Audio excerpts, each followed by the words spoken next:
Votre regard libre ce matin, Elisabeth, des milliers de manifestants hier pour la liberté d'expression. Est-ce que ça vous rassure? Eh bien non, désolé, je ne marche plus. Depuis vendredi, j'ai le sentiment d'assister au bal des Tartuffes. Parce que les mensonges répétés, même 100 fois, 1000 fois, ne deviennent pas des vérités. Alors le premier mensonge, c'est nous ne céderons pas quand nous avons déjà tant cédé. Le ridicule, ils ne passeront pas du président de la République alors qu'ils sont passés depuis longtemps. Et on a le sentiment de vivre un rituel qui se répète en permanence depuis 2015 sans jamais avoir la moindre conséquence. Même quand l'État essaye d'agir, par exemple, en refusant d'accueillir un faux mineur, eh bien, il y a toujours un juge en embuscade pour le faire plier, au point d'ailleurs de faire penser aux gens que l'état de droit, c'est synonyme de désarmement. Oui, on peut au moins entendre les appels à l'unité. Oui, alors ça, c'est la plus grande escroquerie de ce week-end de dupes. La communion et l'effusion et l'émotion cachent en fait une vaste opération de blanchiment. Parce que depuis 30 ans, il faut dire la vérité, sur la question de l'islam, il y a deux camps. Celui du déni et de l'accommodement d'un côté, celui de la lucidité et de la fermeté de l'autre. Eh bien, le premier n'a pas cessé d'insulter le deuxième, tout en expliquant aux jeunes musulmans qu'ils étaient victimes d'un État postcolonial, et vous connaissez la suite. Oui.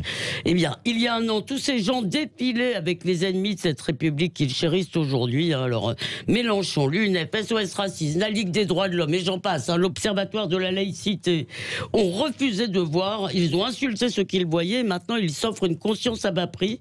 Même la mosquée de Pantin, qui avait relayé les vidéos au départ, en pleurniche aujourd'hui. Eh bien non, tout n'est pas pardonné. Et d'ailleurs, ils vont recommencer demain. Déjà, ils entament le grand air du pas d'amalgame. Oui, Elisabeth, on ne peut pas non plus confondre les millions de musulmans pacifiques et les tueurs. Oui, vous avez raison, mais on ne peut pas non plus dire que les tueurs n'ont rien à voir avec l'islam.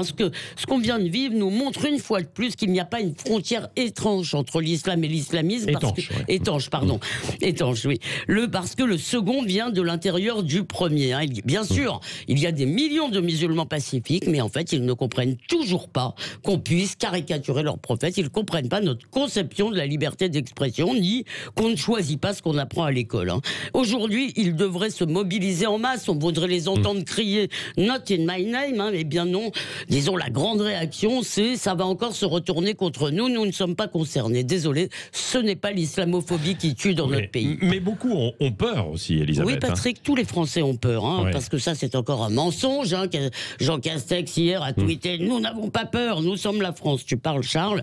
Les policiers ont peur, les professeurs maintenant vont avoir peur, des journalistes ont peur. Tous ceux qui, dès vendredi, ont publié les caricatures sur leur compte, sur leurs réseaux sociaux, ont peur. Mais la peur n'interdit pas le courage, elle ne dispense pas de combattre.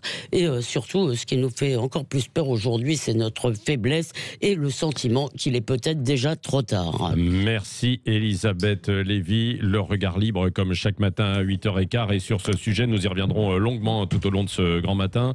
Nous serons avec Frédéric Béguin, les profs face au casse-tête de la laïcité. C'est une enquête très intéressante qu'il a menée pendant 2 ans. On l'avait reçu ici même. Il y reviendra tout à l'heure à 9h moins le quart. Et puis ensuite,